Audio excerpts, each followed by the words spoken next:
This is a 20-minute story. It contains no useful information. It's just a 20-minute story about my late night panic attack about houseplants. Tina's starting to get a lot of houseplants. And just last week, before I fell asleep, I was thinking, plants create oxygen through photosynthesis. We know that. But I wanted to know exactly how many houseplants does it take to support a single human. So I got out of bed. And Tina's like, where you going? And I said, I'm just going to look something up. I'll be right back. So I open up my web browser, feeling optimistic, determined even. Gonna figure this out. Gonna do some amazing work here in the name of science. How many plants would it take to produce enough oxygen to support a human? According to these websites, it would require somewhere between 300 and 500 houseplants to do something like that. So I get back to thinking, if there are two of us living in this apartment, for us to be a oxygen neutral here, we would need somewhere around 1,000 houseplants. And there is just no way we can fit that many plants in here. Okay, wait. It's okay. There are trees outside. Trees make a lot of oxygen. Maybe.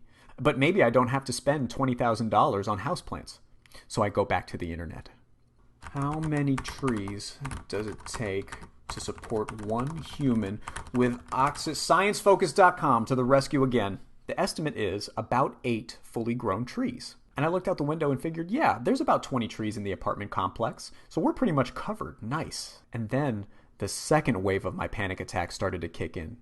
About 20 trees is enough for 2 people, but Tina and I are 2 people. So I stood up, looked outside the window. It's past midnight. I'm squinting in the dark, trying to figure out how many trees I can see in the distance. But my initial thought is, there just can't possibly be enough trees out there. There's not about to be enough air. What if we run out of air like tonight? Like how long would that even take? Would it even be like a gradual thing, or would it be really fast? Like, oh no.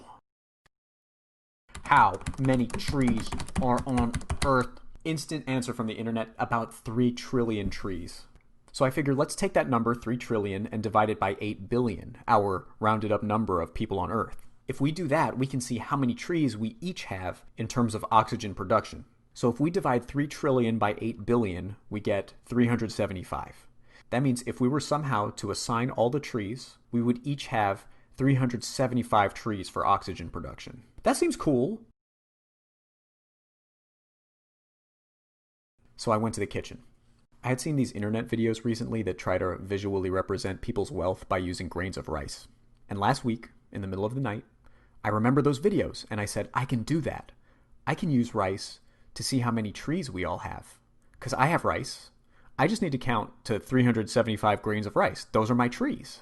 So I did it. I poured some rice onto a plate. I got a spoon. I used the spoon to count out 375 grains of rice. So I'm tired. I'm panicked. It's almost 1 in the morning. And Tina walks out of the bedroom to see me in the kitchen. I'm pouring rice into my hand. And she says, "What are you doing?" And I said, "Counting rice." "Thank you for answering my question. Let me rephrase, because I was able to see that you were counting rice." She takes a breath and says, "For what purpose are you counting rice?" And I said, "I'm trying to visualize how many trees I need." And she said, "How many trees you need? For what?" And I just said, for air? For to breathe?